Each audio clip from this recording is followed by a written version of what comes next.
Warship ng Canada dumating sa bansa. Senator Amy Marcos hindi nagustuhan ang presensya ng US sa Ayungin Shoal, mga kapatid. Ito naman ang ating bibigyan ng reaction video ngayon, ng commentary, mga kapatid. Ang video nga panonoorin natin, ang source ng balita natin ngayon ay si John Reps, mga tol.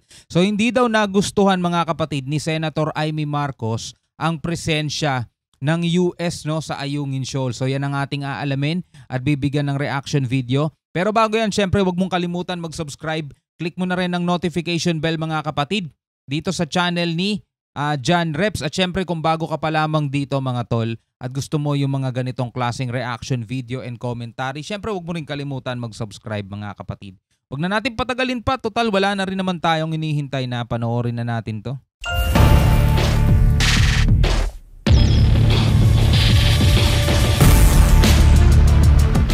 Mula sa Japan ay tumulak ang isa sa pinakamalakas at advanced na barko ng Royal Canadian Navy na HMCS Ottawa patungong Pilipinas. Bago ito dumaong sa Subic ay binaybay ng guided missile frigate na ito ang Taiwan Strait na isa sa mga lugar na mataas ang geopolitical tension.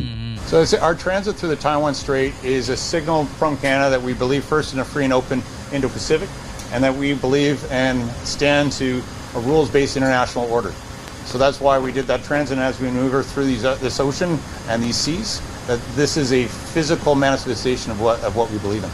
Habang naglalayag patungong Pilipinas ay wala naman daw naranasang hamon ng China ang kanilang barko. No significant encounter. Siyempre malaking barko to eh.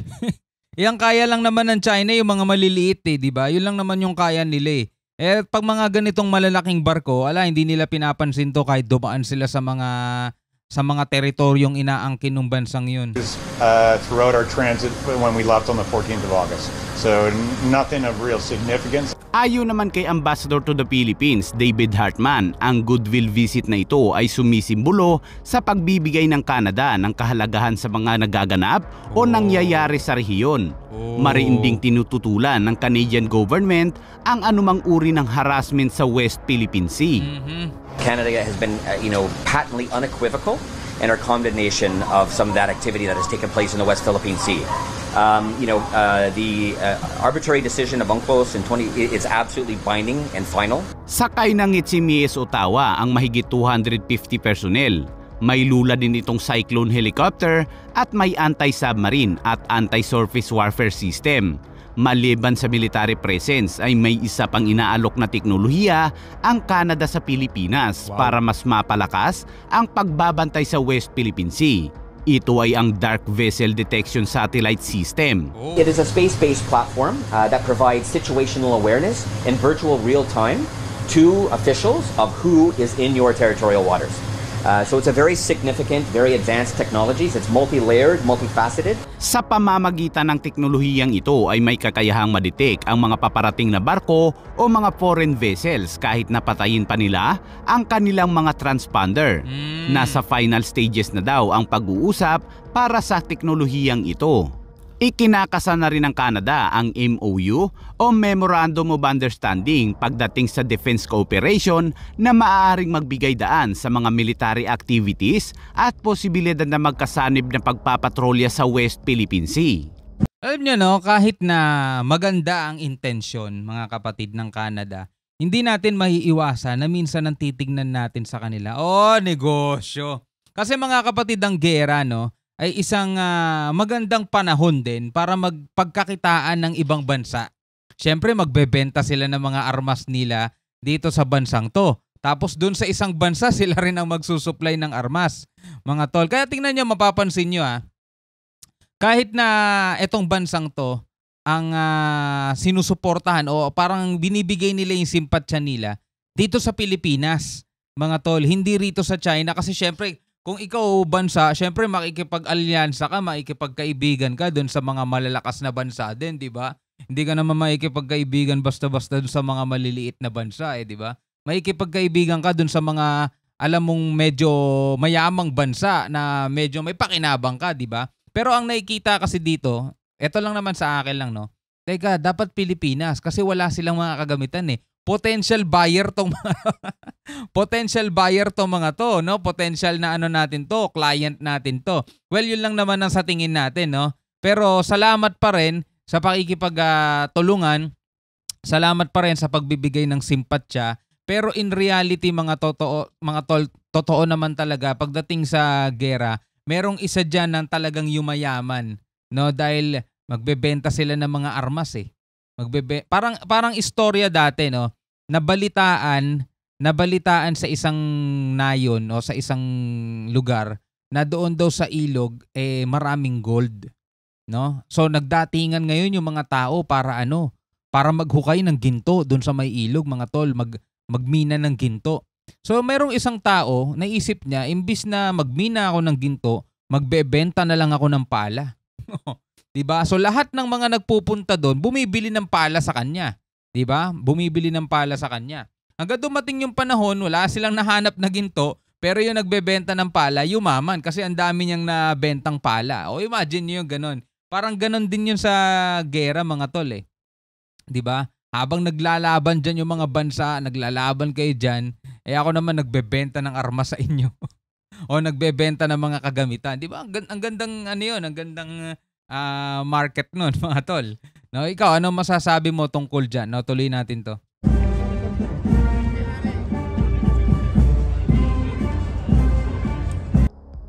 At sa ibang balita naman, matapos kwestiyonin ni Senador Robin Padilla ang presensya ng Amerika sa resupply mission, abay ito pa ang isa. Gusto kong malaman, magtatanong din ako niyan, kung talaga bang observer status yung US doon sa Ayungin. Tingnan natin, kasi ang gusto natin mangyari talagang magkalma, mapanatag ang lahat, kahit pikon na tayo, mainit na ulo natin, kailangan huminahon ng lahat. Pag pumasok ang third party, baka uminit na naman ang ulo ng lahat eh. Kaya't alamin natin kung ano talaga yung sitwasyon, kasi hindi ko maintindihan yung observer status na sinasabi ng eroplanong US. Alam mo, pagdating kay Senator Amy, no, hindi masyado nakakainis yung mga pagtatanong niya kasi wala doon yung ramdam mong parang yabang na alam mo yun, hindi katulad dun sa isang senator na, idol natin yun, mga tol, no, lalo na pagdating sa pelikula. Pero yung paraan kasi ng pagtatanong niya doon sa mga PCG, may pag-ganun-ganun pa, talaga lang may mga pag-ganun-ganun pa. Medyo nakakainis kasi yung part na yon. Pero dito si Senator Amy kasi parang lang talaga siya. Curious lang siya. Though nasagot na naman niya ng isang maritime expert na yun namang lugar na yon merong free navigation, diba? Freedom of flight, freedom of navigation dun sa lugar na yon. So meaning pwedeng lumipad doon ang kahit na sinong eroplano, dahil wala naman daw isla doon, wala naman daw nasasakop na lugar doon. Kundi lang naman, puro karagatan lang talaga. So may karapatan ng kahit na anong bansa doon. Pero nagigets naman natin yung point nila na ayaw kasi nila, mga tol, na ito kasi ang posibleng mangyari. Na hindi natin hawak ang control na biglang baka magsimula ng gulo yung US. Dahil syempre hindi naman natin pwedeng ipagkatiwala sa kahit na kanino man yung sitwasyon, mga tol eh. Tayo pa rin dapat ang kumokontrol niyan. Baka kasi daw biglang magkaroon na ng tension at magkaroon ng spark, no? Magkasagian ng siko, parang ganun. Tapos nandito sa teritoryo natin, automatic talaga, gulo na yan, gera na yan. Which is yun ang ayaw natin mangyari, mga tol. Kaya hanggat maaari, gusto natin is kinokontrol pa rin natin yung sitwasyon na at the same time, ayaw din naman ng mga Pilipino na parang tinatapak-tapakan na tayo sa sarili nating teritoryo. Both parties, mga tol, naiintindihan natin yung hinaing ng mga Pilipino at hinaing din naman ng mga senator. Pero ang hindi lang nakakainis dito kay Senator Amy, mga tol, is yung hindi maangas, no? Walang angas yung pagtatanong. Di katulad nung isang senator, mga tol, na idol naman din natin pagdating sa mga movies, mga tol.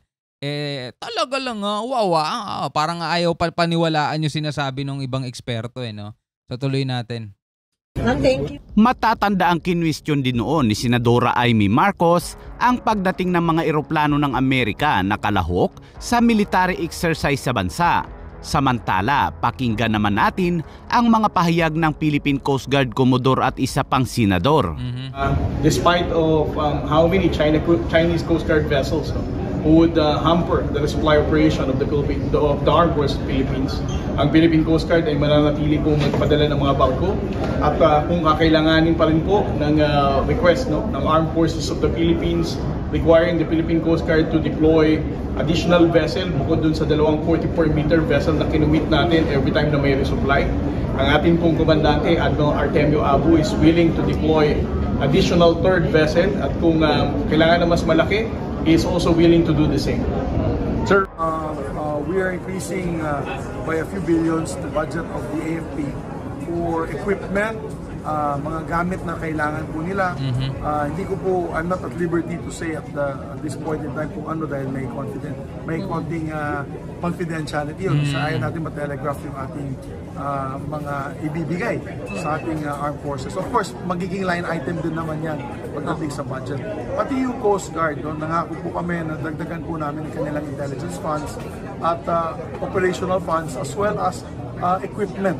Dagdagan po natin ang budget nila para bili po sila ng mga barko na magamit po nila for long patrols in the West Philippine Sea. Kasi yung patrol ships nila ay maliliit lamang na mga barko. Yes. At dahil sa maliliit lamang po yung mga barko na yan, kailangan po bumalik muli sa onshore para mag-refuel, mag-resupply. So we need bigger boats for the Coast Guard. Yan ang pag-uusapan namin na yun sa budget ng DOTR. Sir, without mentioning specific details kasi nga for...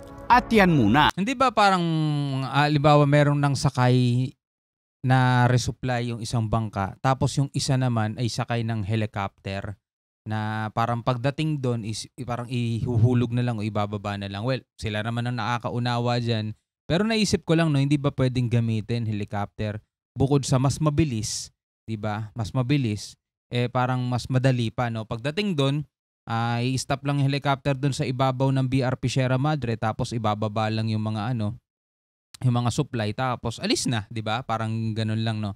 Well, siguro kapag nakapagtayo na doon ng isang lugar, lagyan na rin nila ng helipad, 'di ba? Kung matutuloy yung proposal ni Senator Chis Escudero na magkaroon doon ng lugar structure na talaga, pwedeng lagyan nila ng helipad.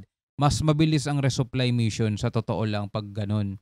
Yung medyo malalaking helicopter ang gamitin nila yung ginagamit talaga sa mga rescue mission, no? Ano sa tingin ninyo?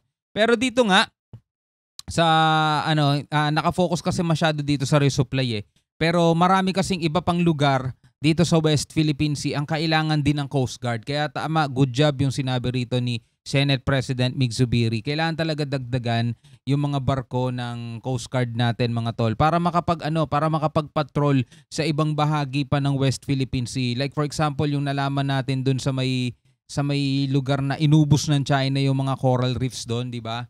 Mga tol, dapat meron din mga nagpapatrol dun pa sa ibang lugar na pinamumugaran ng mga China militia vessels, mga tol. Well, ikaw bilang isang Pilipino, ano ang masasabi mo dito sa videong napanood natin? Comment ka sa baba, mga tol. At syempre, huwag mong kalimutan mag-subscribe kaya John Reps at dito na rin sa ating YouTube channel, mga tol. Hanggang sa muli, ako nga pala si Shobal D. Peace out.